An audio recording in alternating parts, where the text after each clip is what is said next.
Hello दोस्तों, आज यहाँ वीडियो का टॉपिक अर्थव्यवस्था से संबंधित उपकर और अधिभार या सेस एंड सरचार्ज है। इसमें आगे इन दोनों शब्दों को हम समझेंगे और इनके अभी न्यूज़ में रहने के कारणों को जानेंगे कि क्यों राज्य इस मुद्दे को लगातार उठा रहे हैं।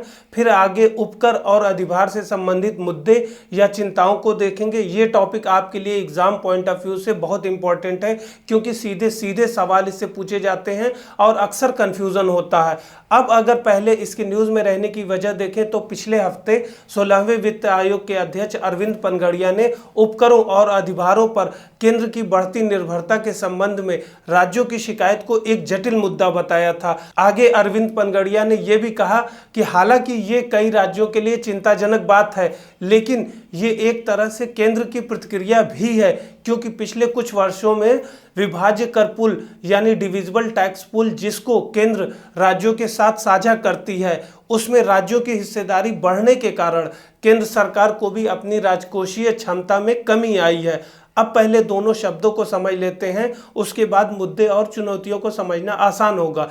तो उपकर या सेस राज्य द्वारा किसी विशिष्ट उद्देश्य जैसे शिक्षा, स्वास्थ्य, बुनियादी ढांचे के विकास के लिए लगाया गया कर होता है। उपकर के उदाहरण ही स्वास्थ्य एवं शिक्षा उपकर, बुनियादी ढांचा उपकर जैसे कर हैं, जिनकी चर्चा अक्सर न्यूज़ में रहती है। इसकी प्रमुख विशेषता यह है कि उपकर से एकत्रित राजस्व का उपयोग केवल उसी उद्देश्य के लिए किया जा सकता है जिसके लिए इसे लगाया गया। उदाहरण के लिए शिक्षा के वित्त पोषण के लिए शिक्षा उपकर, इसे शिक्षा के लिए ही यूज किया जा सकता है। इसीलिए ये अस्थायी प्रक्रिया होता है, जिसे आमतौर पर सीमित अवधि के लिए ही लगाया जाता है, जब तक कि वो विशिष्ट उद्देश्य पूरा न हो जाए।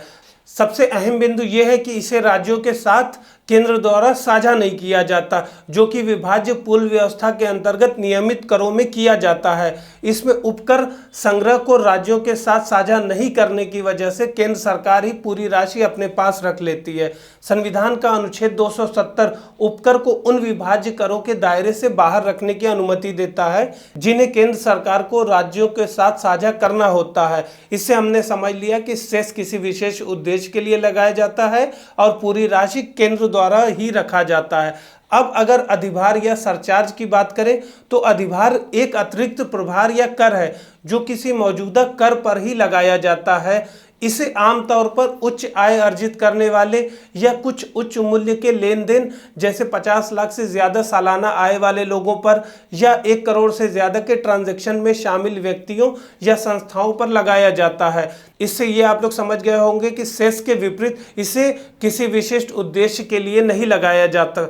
इसकी प्रमुख विशेषता को देखें तो इसका उपकरों के विपरीत, जैसे वहाँ शिक्षा या स्वास्थ्य उपकर नाम ही है, यहाँ कोई उद्देश्य निर्धारित नहीं होता और अधिभार से प्राप्त राजस्व का उपयोग सरकार द्वारा उचित समझे जाने वाले किसी भी उद्देश्य के लिए इसका खर्च किया जा सकता है।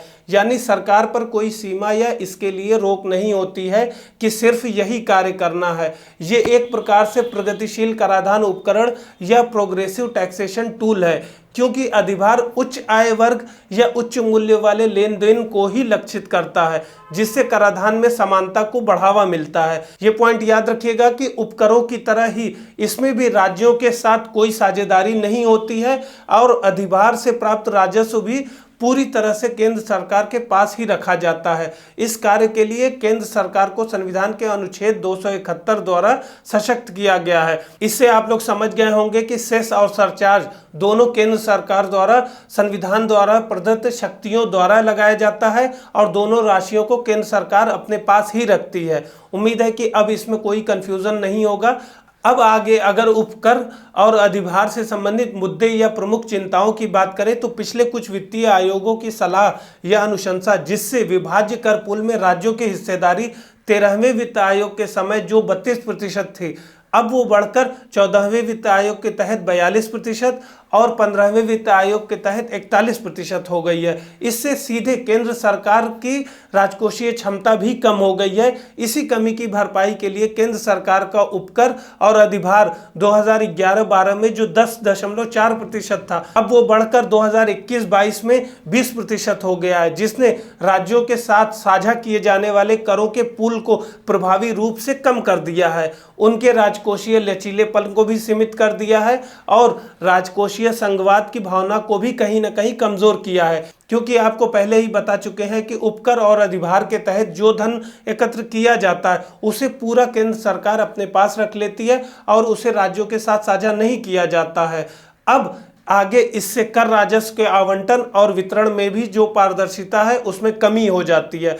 इसमें एक बड़ी समस्या और भी उभर के आती है, जैसे अधिभार या सरचार्ज का समाज के धनी वर्ग पर प्रतिकूल प्रभाव पड़ता है, क्योंकि ये मेनली अमीर लोगों पर या सर्टेन इनकम से ज्यादा कमाने वालों पर लगाया गया कर होता है, क्योंकि वे प्राथमिक योगदानकर्ता होते हैं, जिससे निष्पक्षता संबंधी समस्याएं भी पैदा होती है कि केवल वही लोग क्यों ज्यादा टैक्स दें, क्या ज्यादा कमाना भी एक तरह का पाप है। और आगे इससे धनी व्यक्ति और व्यवसाय अधिक कर अनुकूल देशों की ओर स्थानांतरित हो सकते हैं, जैसा कि देखा भी गया है कि कई कंपनियों ने टैक्स फ्री नेशन में अपने हेडक्वार्टर हाल ही में ट्रांसफर कर दिए हैं।